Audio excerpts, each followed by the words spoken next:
Syederalun Menteri Pertahanan Sergei Shoigu yang dilansir Associated Press pada Jumat 11 Maret 2022 mengatakan Presiden Rusia setuju dengan gagasan untuk memperbolehkan sukarelawan masuk ke Ukraina tempur membela Rusia.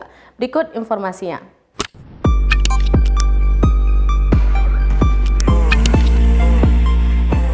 Putin mengatakan sponsor Barat tidak menyembunyikan fakta bahwa mereka mengumpulkan tentara bayaran dari seluruh dunia untuk masuk ke Ukraina sambil mengabaikan norma-norma hukum internasional.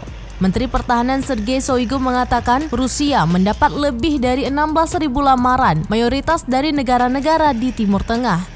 Menurut transkrip Kremlin, banyak dari mereka orang-orang yang pernah membantu Rusia melawan kelompok ISIS. Mereka ingin mengambil bagian dalam apa yang mereka anggap sebagai gerakan pembebasan.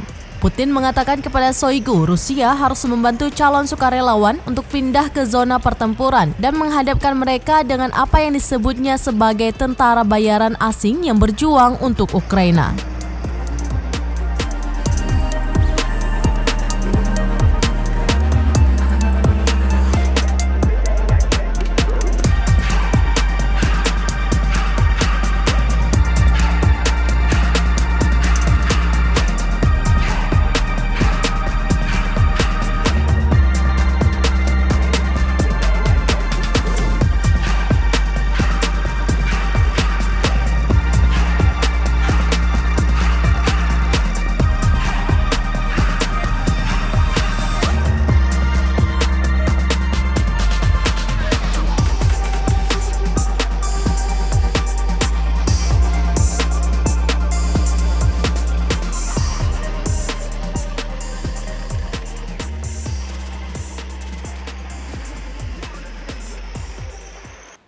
Demikian informasi terkini terkait konflik antara Rusia dan Ukraina. Syederalun, saksikan terus informasi lainnya di kanal YouTube Serambi On TV, di Facebook Serambi News, dan berita lainnya di website serambinews.com.